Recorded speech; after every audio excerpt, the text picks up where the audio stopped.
When Alexander Hart sat on a park bench at 11:37 p.m. on a Friday night, sobbing uncontrollably after discovering his wife of 15 years was having an affair with his business partner, the man he'd trusted to help build his company, the man who'd been to their home for dinners and holidays and celebrations, and that Elizabeth had filed for divorce that afternoon, with lawyers demanding half of everything Alexander had spent 20 years building.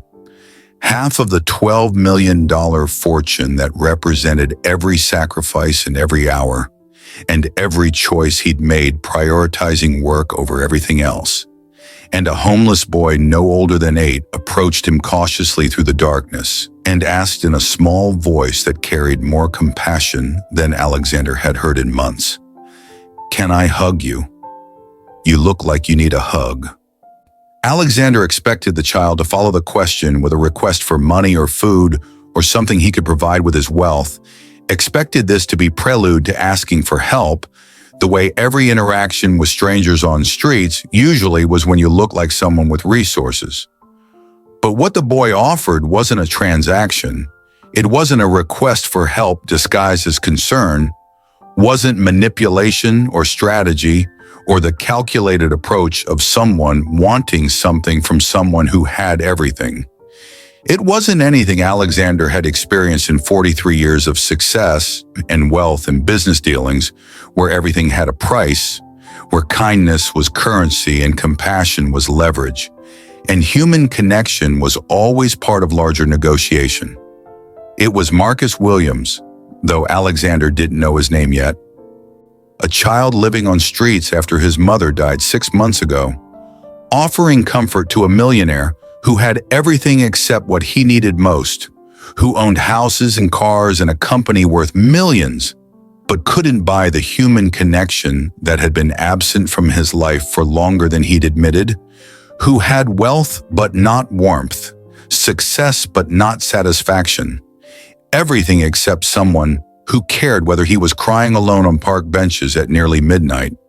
And when Alexander said yes through tears he couldn't control, when he felt small arms wrap around him while he cried harder than he'd cried since childhood, when an 8-year-old homeless child held him with the particular gentleness of someone who understood pain intimately, Alexander had no idea that this moment would change everything.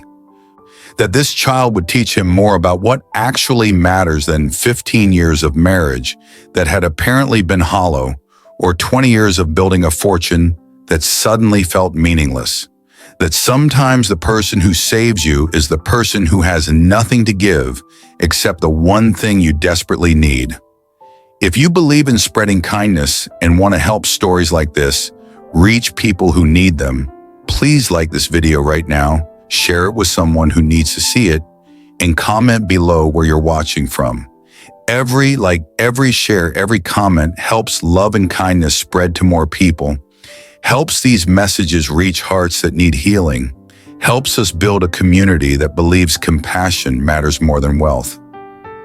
Your engagement literally changes lives by making sure these stories don't stay hidden, but instead reach the millions of people searching for hope. Alexander Hart was 43 years old and had spent the last 20 years building a tech company from startup to success, had become CEO of a firm worth enough that his personal net worth had reached $12 million. Numbers that looked impressive on paper but felt hollow when he was sitting alone on a park bench at nearly midnight, crying because his life had just collapsed. He'd been married to Elizabeth for 15 years, had devoted himself to being good husband and good CEO simultaneously, had prioritized work because Elizabeth had made it clear she didn't want children, that she valued their lifestyle and freedom over the complications of parenthood, that success mattered more than family beyond the two of them. He just discovered that afternoon, discovered through text message he wasn't supposed to see, that Elizabeth had been having an affair with David, Alexander's business partner, the man Alexander had trusted with half his company, the man who'd helped build everything Alexander valued. And Elizabeth had filed for divorce that same afternoon, had hired lawyers who were demanding half of everything, half of the $12 million and half of the company and half of every asset Alexander had accumulated through 2 decades of sacrifice and work. Alexander had devoted everything to work and marriage, had poured every hour into being successful and being good husband, and now both were gone, both revealed as insufficient, both ending simultaneously in ways that suggested they'd been ending for a while, and he'd been too focused on success to notice. He was having a complete emotional breakdown in a city park at 11:37 p.m. on a Friday night, sitting on a bench with his head in his hands, crying loudly and not caring who saw or heard, because his life had just been revealed as performance, as hollow success built on false foundation, as 20 years of choosing wrong things and prioritizing wrong values, and believing that wealth and marriage were enough when apparently they'd never been enough at all. Marcus Williams was 8 years old and homeless, living on streets after his mother Denise had died 6 months ago from cancer that she couldn't afford to treat. Cancer that had killed her slowly in a free clinic while Marcus watched helplessly. Knowing his mother was dying and being unable to do anything except hold her hand and tell her he loved her and promise he'd be strong like she'd taught him. He had no father, had never known him, had never had anyone except his mother who was now gone. He had no other family, no grandparents or aunts or uncles who could take him, no safety net that would catch an 8-year-old child whose mother died and left him completely alone. He'd been living on streets for 6 months, sleeping in the park when weather allowed, sleeping in shelters when there was room, but shelters were usually full and their rules were complicated, and Marcus had learned that sometimes streets felt safer than institutions that claimed to help. He was wise beyond his 8 years in the way children become wise when circumstance forces them to grow up faster than childhood should allow. When survival requires understanding adult concepts like hunger and danger and the particular loneliness of having no one. He watched people, had learned to read faces and body language, and the subtle signs that indicated who was safe and who was threat, who would help and who would hurt, who saw him and who looked through him like he was invisible. At 11:37 p.m. on a Friday night in a city park that was usually empty after dark, Alexander was sitting on a bench crying with his head in his hands, crying loudly enough that sound carried across the quiet park, crying in a way that suggested complete breakdown, desperation beyond caring about appearances or dignity or who might see him vulnerable. Marcus had been sleeping nearby under a tree, his usual spot when the shelter was full, had woken up when he heard the crying, had recognized the sound of pain from across the dark park because 6 months of living on streets had taught him to identify every kind of distress, every variation of suffering. He recognized pain in Alexander's crying, understood that this wasn't physical hurt, but emotional devastation, the kind of pain that came from losses that had nothing to do with lacking food or shelter, but everything to do with lacking people who cared. And Marcus approached to help because his mother had taught him that when people are hurting, you help them. If you can, that compassion mattered more than circumstance. That being poor didn't mean being unable to give comfort, that the most important things you could offer another human had nothing to do with money and everything to do with seeing their pain and acknowledging it and offering whatever you had that might help. Have you ever received unexpected kindness from someone who had every reason to focus on their own problems instead of yours? Tell us in the comments where you're watching from. At 11:40 p.m., 3 minutes after Alexander had started crying on the park bench with the particular abandon of someone whose life had just collapsed, Marcus walked over cautiously from the tree where he'd been sleeping, moved carefully because approaching crying adults at night required caution, required making sure they knew you weren't a threat, weren't trying to take advantage of vulnerability, were genuinely offering help, not seeking opportunity. Alexander didn't notice Marcus approaching because he was too lost in grief, too consumed by the devastation of discovering that 15 years of marriage had been lie, and 20 years of building wealth had been building toward nothing.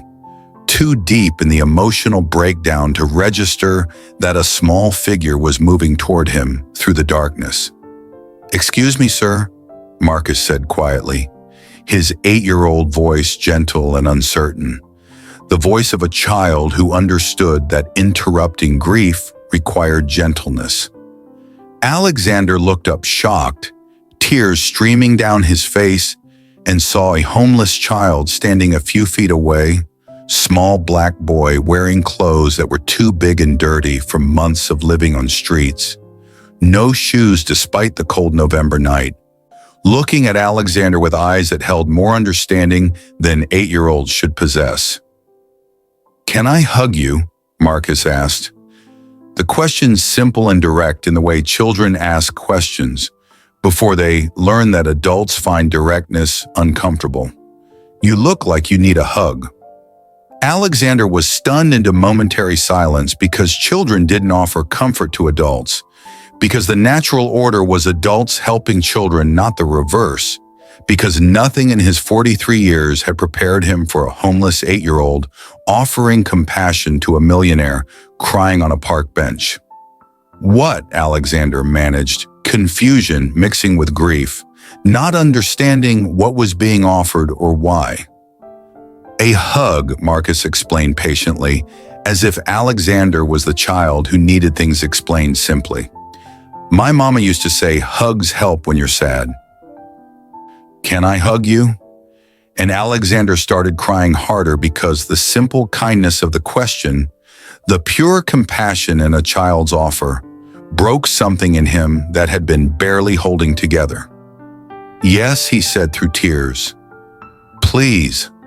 Marcus hugged Alexander, small arms wrapping around a grown man's shoulders, child's body pressed against adult's body in embrace that reversed every expectation about who provides comfort and who receives it, who has resources to give, and who has needs to receive. Alexander broke down completely, cried on this child's shoulder with sobs that came from somewhere deep and unexamined, cried in a way he hadn't cried in years, maybe decades, cried like someone who'd been holding everything together through force of will and had finally encountered permission to fall apart. This was the first genuine human comfort he'd received in months, maybe years. The first touch that wasn't transactional or performative or part of marriage that had apparently been dying while he wasn't paying attention. The first embrace that asked nothing and gave everything, that existed purely to acknowledge pain and offer presence. At 11:45 p.m., while Marcus held him and Alexander cried, Alexander processed what was happening through the fog of grief, cataloging facts that didn't make sense together, observations that should have been impossible but were undeniably real. This child was homeless, clothes dirty and torn and too large, no shoes on feet that must be freezing, body thin in ways that suggested insufficient food. Visible markers of poverty that Alexander recognized intellectually but had never encountered in person. But the child was offering comfort, not asking for money, had approached to give, not to receive, had seen Alexander's pain, and responded with compassion instead of with the transactional requests Alexander had expected and would have understood. Marcus had recognized Alexander's pain from across the park, had woken from sleep under a tree and heard crying and chosen to investigate instead of ignoring it, had approached a stranger at midnight to help instead of staying hidden and safe, demonstrated awareness of another person's suffering despite having overwhelming suffering of his own. He'd approached a stranger to help, had taken risk of engaging with unknown adult in dark park, had prioritized Alexander's visible pain over his own safety, had offered himself as comfort to someone he'd never met. He was maybe 8 years old based on his size and voice, was a child, was someone who should have been home in bed, not living in parks, offering hugs to crying adults at nearly midnight. He was alone at nearly midnight.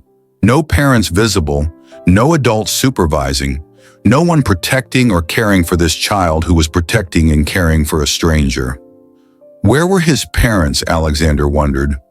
Where was the family that should have been keeping this 8-year-old safe? Where were the systems that should have caught a child before he ended up homeless and alone? Why was a child living on the street?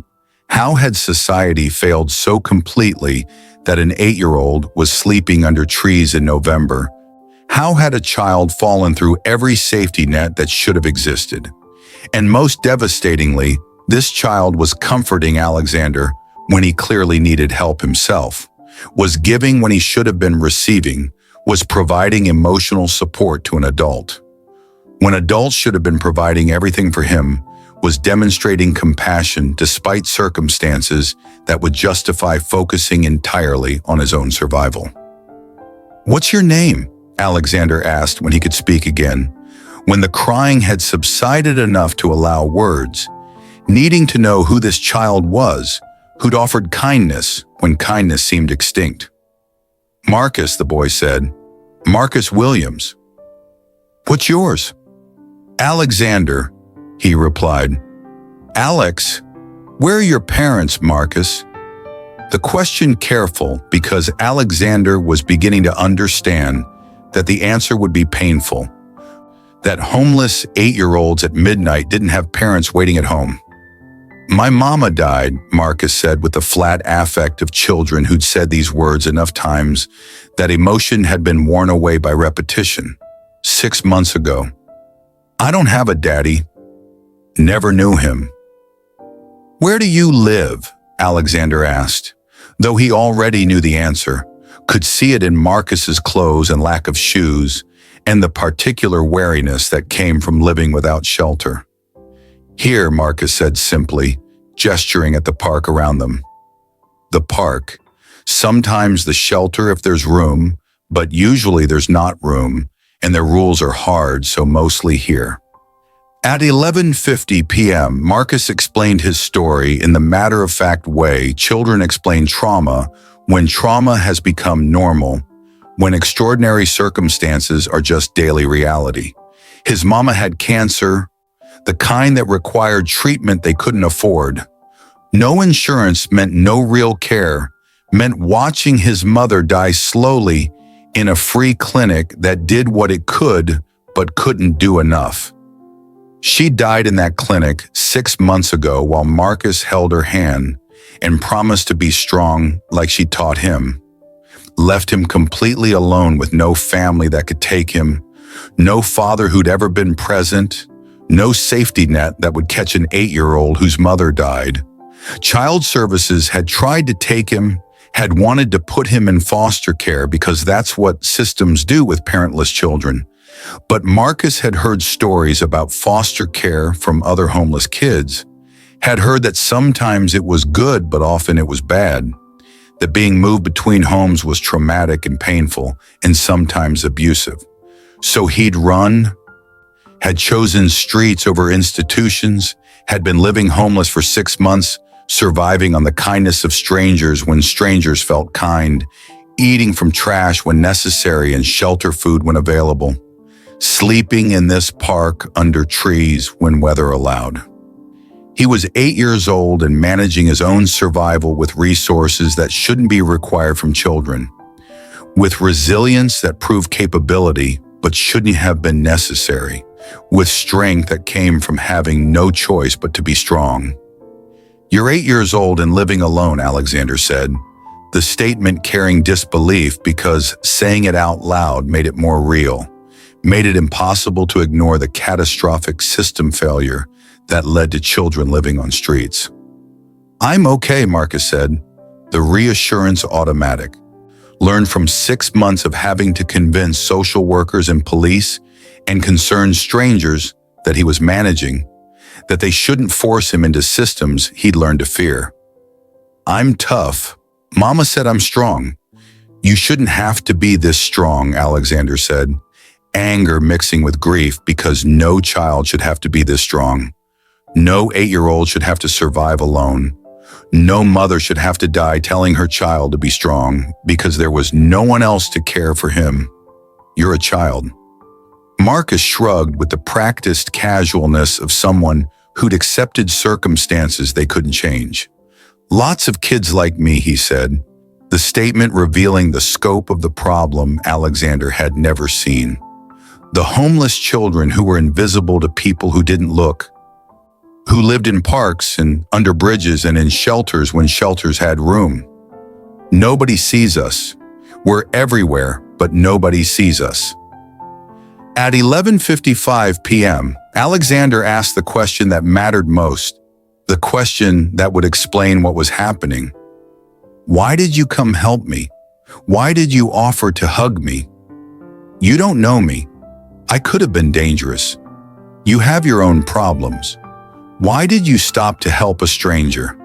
"Because you were crying," Marcus said simply, as if the answer was obvious, as if pain required response regardless of who was experiencing it or what resources you had to offer. "And when people cry, they need hugs. That's what Mama taught me. She said helping people feel better is important even when you're sad too. Even when you have problems. Even when helping costs you something. You still help because that's what makes us human. That's what makes us good. That's what Mama said mattered more than anything." And Alexander started crying again because the wisdom of this 8-year-old homeless child was exposing everything Alexander had gotten wrong. Every value he'd prioritized incorrectly. Every choice he'd made that led to wealth without warmth, success without satisfaction, everything without anything that actually mattered. "I have millions of dollars," Alexander said through tears, the confession feeling like admission of failure rather than statement of success. "A big house, multiple cars, everything money can buy, and I've never been lonelier than I am right now. You have nothing. You're 8 years old sleeping in parks, and you're trying to make me feel better. You're comforting me when you need comfort. You're giving when you have nothing to give. Money doesn't hug you back," Marcus said with the simple wisdom of someone who'd learned what actually matters through losing everything. 8-year-old insight that cut through Alexander's 43 years of accumulated assumptions about what makes life valuable, what makes suffering bearable, what makes humans connected to each other in ways that matter. If this story is touching your heart, please like this video, share it with someone who needs this message, and comment below where you're watching from, because every like and share and comment helps stories of kindness reach more people who desperately need to know that compassion still exists, that love still matters, that we're building a community that believes in helping each other even when we have nothing to give except hugs and presence and acknowledgement of each other's pain. At midnight, after Marcus had held Alexander while he cried and explained with 8-year-old wisdom that money doesn't hug you back, after Alexander had processed the devastating reality that a homeless child sleeping in parks had shown him more genuine compassion than anyone in his wealthy, successful life had shown in years, Alexander made a decision that felt simultaneously impulsive and inevitable, reckless and absolutely right. "Marcus, how would you like to come home with me?" The question hung in the cold November air between them, offered with sincerity, but without the careful calculation that usually preceded Alexander's decisions. Without the risk assessment and strategic planning that had built his fortune, but had apparently built nothing else worth keeping. "Why?" Marcus asked immediately, suspicion replacing the openness that had characterized their conversation until now. 8-year-old street kid who learned through 6 months of homelessness that adults who offered help usually wanted something. That kindness often had costs that weren't immediately visible. That trust given too quickly was trust that would be violated. "Because you're 8 and shouldn't be living in a park," Alexander said, stating the obvious moral truth that apparently needed stating since systems had failed to state it through action. "Because you just showed me more kindness than anyone has shown me in years, maybe ever. Showed me what compassion looks like when it's pure instead of transactional, when it costs everything and expects nothing. Because my wife left me and I have a big empty house that's too large for one person and too quiet for someone who just realized how lonely he's been. And maybe we both need someone. Maybe I need you as much as you need me." "I don't know you," Marcus said, the objection reasonable and necessary, the wariness of children who've learned that strangers are dangerous until proven otherwise, that adults can't be trusted just because they make promises, that 6 months of surviving alone meant not taking risks with people whose intentions weren't verified. "You're right," Alexander acknowledged, not trying to dismiss Marcus's legitimate concern, not pretending that trust should be automatic just because he'd made an offer. "You don't know me, but I'm not a bad person. I'm just a sad person who you decided to help when you saw me crying. You gave me comfort when I needed it. Let me help you back. Let me give you what you need, shelter and food and safety, things every 8-year-old deserves but you've been living without." "Just for tonight?" Marcus asked, negotiating terms like someone who understood that agreements needed boundaries, that accepting help didn't mean surrendering all control, that he could try this arrangement without committing forever. "As long as you want," Alexander said, making the offer open-ended, giving Marcus power to leave whenever the situation felt wrong, respecting that this child had agency, even though systems treated homeless children like problems to be managed rather than humans with right to determine their own circumstances. "I have a guest room. You can have a bed, real bed with clean sheets that no one else is sleeping in. You can have a shower, hot water and soap and towels. Real food, not trash or shelter meals, but actual dinner that I'll make for you. And tomorrow we figure out what comes next, talk about options, make plans. But tonight you just get to sleep somewhere safe and warm." "Okay," Marcus said after considering. After weighing risks against benefits and deciding that one night in a house was worth the risk of trusting a stranger who'd cried on his shoulder. "But if you're weird, I'm leaving. I'm fast and I know how to disappear, and if this is a trick, I'm gone." Alexander laughed for the first time in weeks, genuine laugh that broke through grief and shock and the emotional exhaustion of the worst day of his life. Laughed because an 8-year-old homeless child was negotiating escape clauses, and Alexander found it simultaneously heartbreaking and absolutely reasonable. "Deal," Alexander said, extending his hand for Marcus to shake, formalizing their agreement with the seriousness it deserved. That night, Alexander brought Marcus home to the massive house that had felt empty even when Elizabeth lived there.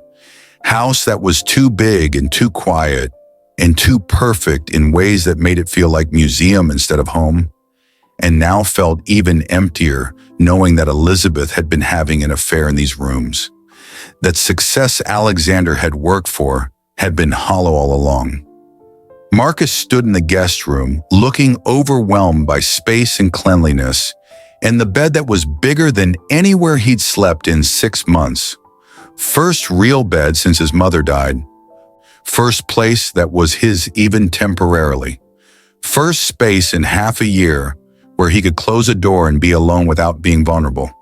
He took a shower, first hot shower in 6 months, stood under water that was clean and warm and abundant until the bathroom filled with steam and his skin turned pink and 6 months of living on streets washed down the drain. Alexander gave him clean clothes, sweatpants and t-shirt that were too big but were soft and warm and didn't smell like dirt and desperation. Alexander made dinner, mac and cheese, because he didn't know what 8-year-olds liked, but mac and cheese seemed safe, comfort food that required minimal skill but tasted like care. They ate together at the dining room table that usually sat empty. First time Alexander hadn't eaten alone in months. First time the house felt like it contained life instead of just expensive furniture arranged in empty rooms. The next morning, after Marcus had slept for 12 hours straight in a bed that was safe and warm, after Alexander had spent the night in his own room thinking about the 8-year-old child sleeping down the hall and what that meant and what came next, Alexander made coffee and found Marcus already awake sitting on the guest room bed looking uncertain about whether he was supposed to stay or leave, whether last night's arrangement extended into morning or ended with sunrise. "I want to adopt you," Alexander said, the statement delivered without preamble because he'd spent all night thinking and had reached certainty that felt absolute. "If you'll let me. If you're willing to take a chance on me being your dad." "Why?" Marcus asked again, the question carrying less suspicion than confusion, because adoption was permanent and enormous and changed everything. Wasn't just one night of shelter, but lifetime commitment. Wasn't transaction, but transformation. "Because last night you gave me a hug," Alexander said. The explanation simple but containing everything that mattered. When you had nothing, when you were sleeping in parks and surviving on strangers' kindness, when you had every reason to focus only on your own survival, you gave me comfort. You saw me crying and offered the only thing you had to give, offered presence and compassion and acknowledgement of my pain. That's worth more than any fortune. That's worth more than the $12 million my wife is taking in the divorce. That's worth everything. And because every child deserves a home, Alexander continued, voice breaking on truth that society claimed to believe, but didn't demonstrate through action. Truth that was obvious but apparently needed stating since Marcus was living in parks while empty guest rooms existed in houses across the city. You deserve a bed and food and someone who makes sure you're safe.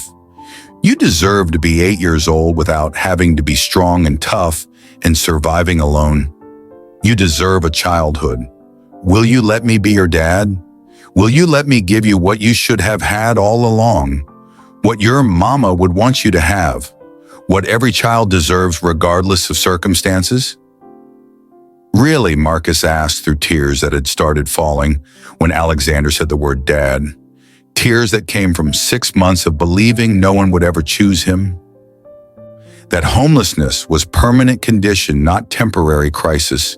That he'd spend years sleeping in parks until he aged out of childhood into adult homelessness. That the world had decided he didn't deserve family. "Really?" Alexander said, his own tears falling, because he understood now what had been missing from 43 years of success and in wealth and achievement that felt hollow. Understood that family wasn't about biology or marriage certificates, but about choosing each other, about seeing someone's pain and deciding to stay, about 8-year-old homeless children offering hugs to crying millionaires, and crying millionaires offering homes to homeless children, and both of them saving each other from loneliness that money couldn't fix and success couldn't fill. 3 months after Alexander offered to adopt Marcus. After that morning when a millionaire asked a homeless 8-year-old if he could be his dad, and Marcus said yes through tears that represented 6 months of believing no one would ever choose him, Alexander filed for adoption with determination that matched how he had built his company, hired the best lawyers money could buy, because if wealth was good for anything, it was good for this. For making sure that an 8-year-old child who'd been sleeping in parks got a family as quickly as the legal system would allow. The adoption process usually takes 12 to 18 months, bureaucracy moving slowly through background checks and home studies and court hearings, designed to protect children but often just prolonging their uncertainty. But Marcus's case was fast-tracked in 3 months because he had no family contesting the adoption, no relatives claiming they should have custody, no one except Alexander wanting to be responsible for this child. The court approved the adoption with the judge's particular satisfaction that came from knowing she was correcting an injustice, was transforming a child's life through legal decree that mattered more than most legal decrees she signed. Marcus officially became Marcus Williams Hart, kept his mother's name because she deserved to be remembered, added Alexander's name because he deserved to be claimed, became legally and permanently Alexander's son. Alexander cried in court, told the judge through tears that he needed her to understand something before she signed the papers. "He saved my life," Alexander said, his voice breaking on the confession. "I was lost and he found me. I thought I had everything, and he showed me I had nothing that mattered. And you're saving his," the judge replied, understanding that rescue was mutual, that salvation went both directions, that sometimes the person adopting needs the child as much as the child needs the parent. Marcus was living with Alexander in the massive house that no longer felt empty, had his own bedroom decorated how he wanted, with posters and books and toys that accumulated, because Alexander kept buying things, kept trying to fill 8 years of not having anything with abundance that sometimes overwhelmed Marcus, but mostly just made him feel secure, made him feel like he belonged somewhere, like this space was his. He had new clothes that fit properly and were clean and were chosen because he liked them, not because they were donated or discarded. He was enrolled in private school where teachers knew his name and cared about his progress and treated him like he mattered. Was thriving academically because he was intelligent and had always been intelligent, but had never had stability and resources to demonstrate what he was capable of learning. Was making friends for the first time because friendship requires stability and homeless children don't have stability that allows sustained relationships. Alexander's transformation was as dramatic as Marcus's. Quit focusing only on work in ways that had defined 43 years of his life, reduced his hours at the company that had consumed him, became present father instead of absent CEO, filled his calendar with school pickups and homework help and bedtime stories instead of board meetings and business dinners.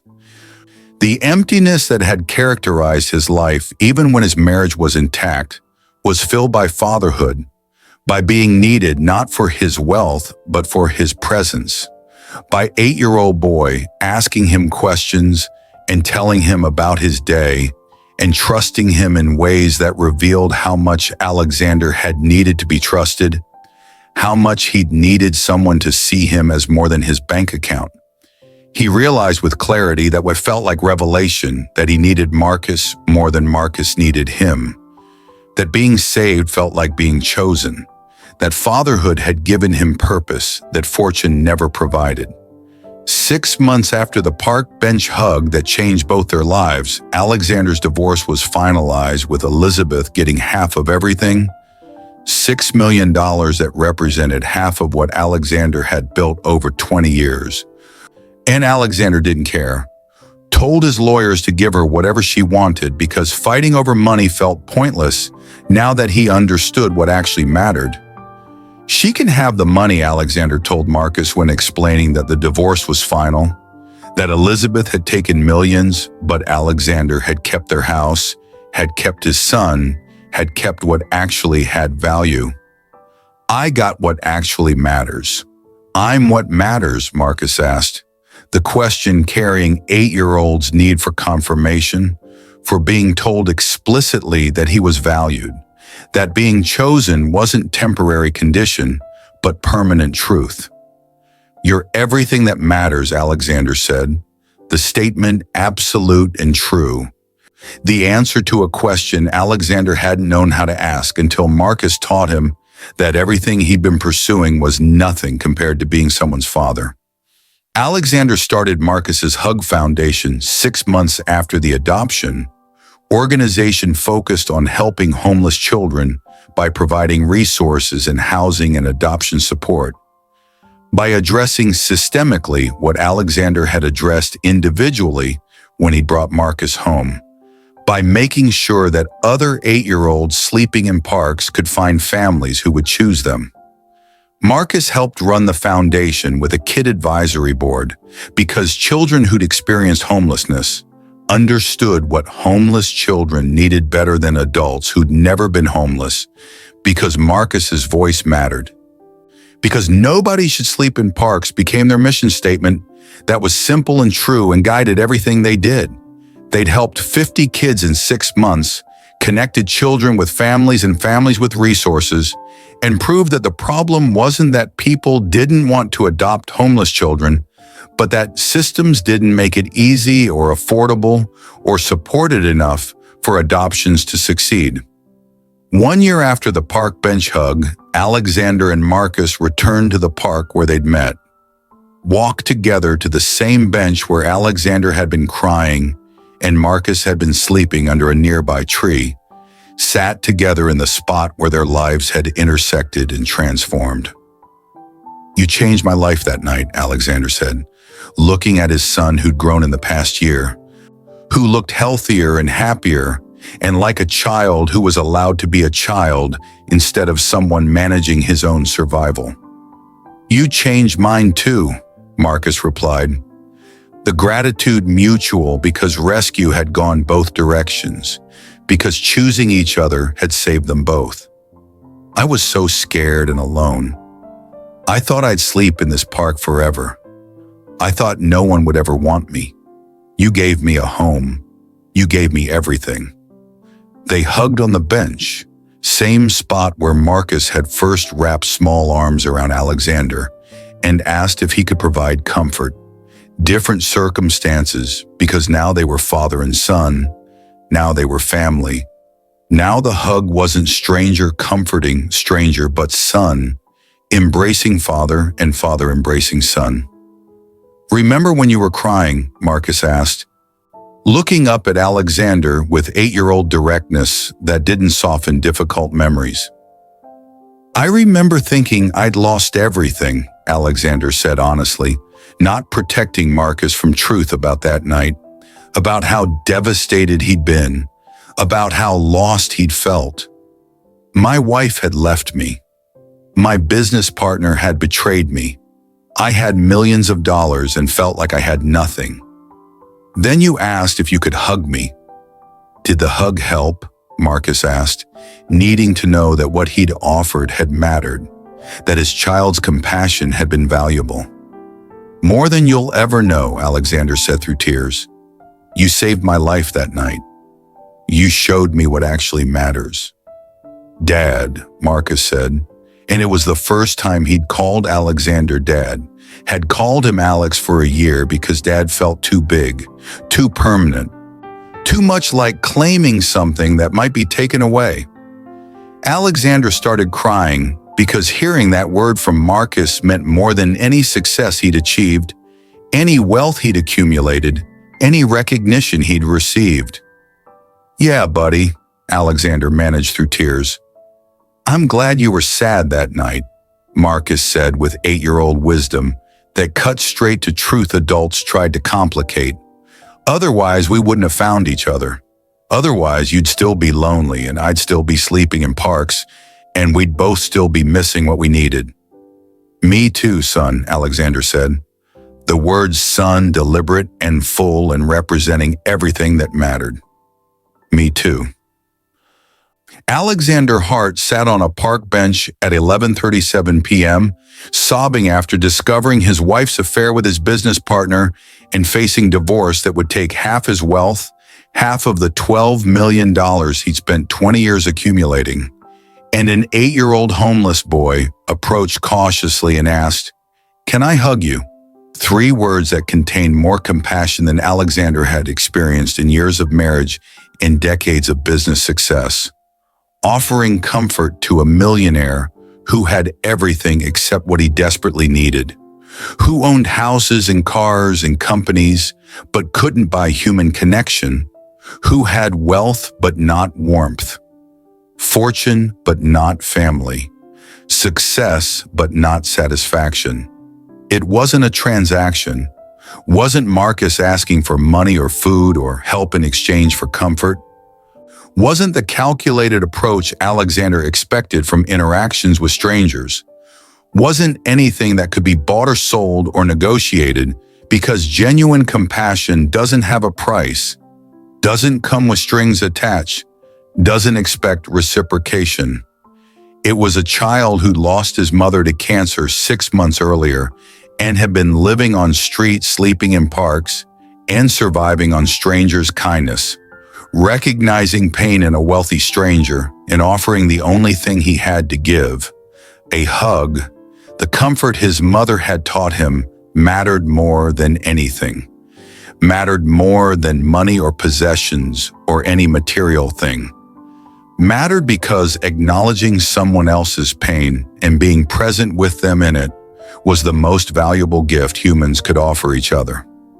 That hug became adoption 3 months later when courts approved Alexander's petition and Marcus Williams became Marcus Williams Hart, became legally and permanently Alexander's son, became family built not through biology or marriage, but through choosing each other on a park bench at midnight when both were broken and lonely and desperately needing someone to see them, someone to acknowledge that their pain mattered, someone to offer presence when presence was all that could help. Became Marcus having a father who chose him when society had decided homeless children were problems to be managed rather than humans deserving families. Became Alexander having a son who taught him that wealth means nothing until you understand what actually has value, that success is empty until you have someone to share it with, that everything he'd been pursuing was nothing compared to being chosen by an 8-year-old who offered hugs to crying strangers. Because sometimes the person who saves you is the person you think you're saving. Sometimes rescue goes both directions. Sometimes a homeless child offering comfort needs the comfort just as much as the millionaire receiving it needs someone to acknowledge his pain. And sometimes wealth means nothing until a homeless child teaches you that money doesn't hug back, that you can own everything and have nothing, that comfort can't be bought but only offered freely, that the most valuable things in life are the things that can't be purchased or accumulated or achieved, but only received as gifts from people who choose to see you, who choose to care, who choose to offer what they have even when what they have is almost nothing except compassion and presence and willingness to acknowledge that you're hurting. And that family is built not through marriage certificates that can be dissolved or blood relations that can be distant, but through choosing each other on park benches at midnight when you're both broken and lonely and desperately needing someone to see you, someone to choose you, someone to say that you matter enough to hug, to bring home, to adopt, to call son, to call dad, to build a life with that's more valuable than any fortune. Because it's built on choosing each other when you both had every reason to walk away, but instead decided to stay. If this story moved you, if you believe in the power of unexpected kindness to change lives, please like this video, share it with someone who needs this message, and comment below, because every like and share and comment helps these stories reach more people who are sitting alone somewhere, believing no one sees them, no one cares, no one would choose them. And maybe they need to know that sometimes the person who saves you asks if they can hug you first. Sometimes wealth means nothing until you understand what actually matters. And sometimes family is built through choosing each other when you're both lost. Have you ever received comfort from an unexpected source? From someone who had every reason to focus on their own pain, but chose to acknowledge yours instead? Tell us in the comments where you're watching from and rate this story from 0 to 10, because your engagement helps us know that stories about love and kindness and unexpected family matter, that you want to see more content about people choosing each other, about compassion crossing boundaries of wealth and circumstance, about hugs that change everything, and homeless children who teach millionaires what actually has value in this world.